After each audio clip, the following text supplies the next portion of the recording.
बिस्मिल्लाहिर्रहमानिर्रहीम। अगर आपके एग्ज़ाम्स बिल्कुल करीब आ चुके हैं तो ये वीडियो ख़ास तौर पर आपके लिए है। आज की वीडियो में आपके साथ ऐसे टिप्स शेयर करना चाहता हूँ जो कि टॉपर स्टूडेंट्स हैं, जो अच्छे नंबर लेने वाले बच्चे हैं, वो कॉन्शियस या अनकॉन्शियस तौर पर इन टिप्स पर अमल कर रहे होते हैं, जिसकी वजह से वो अच्छे नंबर लेने में कामयाब हो जाते हैं। तो आप भी अगर इन टिप्स पर अमल करेंगे तो अच्छे नंबर लेने में कामयाब हो पाएँगे। देखें, पढ़ना तो पड़ेगा, पढ़ने से ही काम चलता है, लेकिन इसके साथ-साथ टॉपर ये टिप्स फ़ॉलो करते हैं, जिनकी वजह से उनके पेपरों में नंबर अच्छे आने में कामयाब हो जाते हैं। मतलब उन्होंने अगर 90% स्टडी की तो फिर भी उनके 95% नंबर आ सकते हैं, अगर जो स्टूडेंट इन टिप्स पर अमल करेगा। तो इन टिप्स को लाज़मी सुनिएगा और इन पर अमल कीजिएगा। यकीन जानिएगा कि आपके जो एग्ज़ाम्स हैं, जो पेपर हैं, वो अच्छे तरीके से अटेम्प्ट करने में और अच्छे रिज़ल्ट्स गेन करने में आप कामयाब भी हो पाएँगे। सबसे पहले नंबर पर आपने क्या करना है, जब आपको पेपर मिला, जब आप पेपर हॉल में बैठे, एग्जामिनेशन हॉल में बैठे, उधर आपको पेपर मिला, अब पेपर को आपने लेने के बाद फ़ौरन से स्टार्ट नहीं करना, बल्कि 10 से 15 मिनट आपने उस पेपर को अच्छे तरीके से देखना है मुझे इसमें से कौन से क्वेश्चन आते हैं, कौन से क्वेश्चन नहीं आते,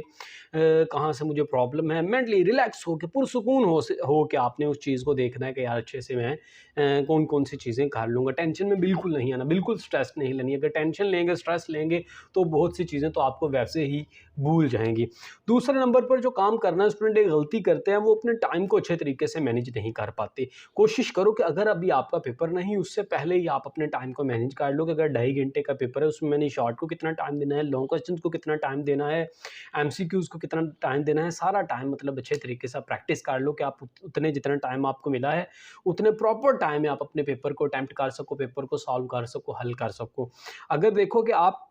इस तरह से करोगे कि एक क्वेश्चन को आपने ज़्यादा टाइम दे दिया और ये सोचा कि दूसरे में मैं कवर कर लूँगा, तो शायद आप कवर करने में कामयाब ना हो पाओ और एंड पे टाइम ख़त्म हो जाए और आपके कुछ क्वेश्चन रह जाएँ और पेपर जो है आपका निगरान वो आपसे पेपर लेके चला जाए। तो लिहाजा आपने पहले अपने टाइम को मैनेज करना है अच्छे तरीके से, ताकि आप अच्छे तरीके से पेपर अटेम्प्ट करने में कामयाब हो पाओ। तीसरे नंबर पर देखो कि कोई भी काम है, यहाँ तक कि नमाज का भी हुक्म दिया गया है कि जब नमाज खुतबा हो रहा जुमे का, तो बालते हुए ना जाओ, बल्कि आराम से आहिस्ता आहिस्ता चलते जाओ और नमाज के लिए आराम तहम्मुल से जाओ। इसी तरह से देखो कि इसके पीछे कोई ना कोई रीज़न है साइकोलॉजिकल भी।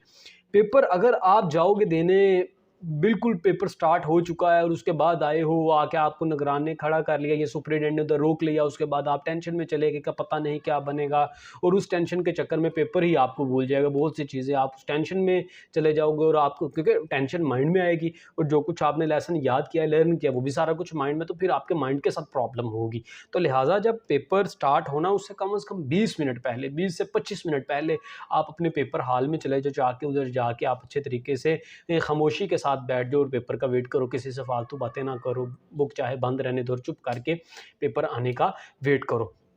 नेक्स्ट जो टिप है, नेक्स्ट जो थिंग आपने करनी है, आप अक्सर स्टूडेंट क्या करते हैं कि पहले पूरा साल पढ़ते नहीं और पेपर से एक दिन पहले पढ़ते रहते हैं। आपने पढ़ना बिल्कुल बंद कर देना है, नहीं पढ़ना, पेपर से एक दिन पहले पढ़ना बंद कर दें। आप रिवाइज़ कर सकते हैं, रिवीजन कर सकते हैं, लेकिन अगर आप सोचेंगे किसी चीज़ को मैं नए सिरे से कर लूँगा, सारे चैप्टर मैंने पहले बिल्कुल नहीं पढ़ा तो नए सिरे से कर लूँगा, तो ऐसा शायद पॉसिबल नहीं है, ऐसा मुमकिन नहीं होगा। देखो, अगर आपने सारा साल पढ़ा है तो उस एक दिन का अगर आप थोड़ा भी पढ़ते हो, रिवाइज़ सिर्फ़ कर लेते हो, तो मेरा ख़्याल है काफ़ी है, कोई फ़र्क नहीं पड़ने वाला। और अगर आपने सारा साल नहीं पढ़ा तो उस एक दिन में आप जितना ज़्यादा मर्ज़ी पढ़ लो, आपको फिर भी कोई फ़र्क नहीं पड़ने वाला। तो लिहाज़ा आप उस दिन ख़ास तौर पर ख़्याल रखो कि अपनी स्लीप को अच्छे तरीके से 7 से 8 घंटे की नींद पूरी करो, थोड़ी सी मेडिटेशन कर लो, अच्छी खुराक खाओ, हेल्थी खुराक खाओ, और उसके साथ साथ जो आप अगला काम कर सकते हो, रिवीजन कर सकते हो, बजाय इसके कि आप सारी बुक को कोशिश करो कि मैं ख़त्म करूँगा, यकीन जानिएगा कि आप ख़त्म नहीं कर पाएंगे। अगर आप कोशिश करो कि अगर आपने टाइम देना भी है उस दिन, तो उनकी चीज़ों को टाइम दें, अपने चैप्टर्स को टाइम दें जो आपको ऑलरेडी आते हैं, उनको रिवाइज़ करने में टाइम दें, बजाय आप नए कवर करने की तरफ चले जाएँ। अगर आप नए कवर करने की तरफ चले जाएंगे तो आप ना तो नए कवर कर पाएँगे और ना ही जो आपको चीज़ें आती हैं उनको रिवाइज़ कर पाएँगे। तो उसका बेहतरीन हल ये है कि आप रिवीजन की तरफ ज़्यादा फ़ोकस करें, बजाय इस चीज़ के कि आप नए चैप्टर्स याद करने के बारे में सोचें। तो ये कुछ हैं टिप्स एंड ट्रिक्स, अगर आप इनको इम्प्लीमेंट करते हैं, इस्तेमाल करते हैं, तो इंशाल्लाह आप पेपर में अच्छे मार्क्स लेने में कामयाब हो पाएँगे। अल्लाह पाक आपको आपके एग्ज़ाम्स में कामयाब करे, अल्लाह पाक आपका हामी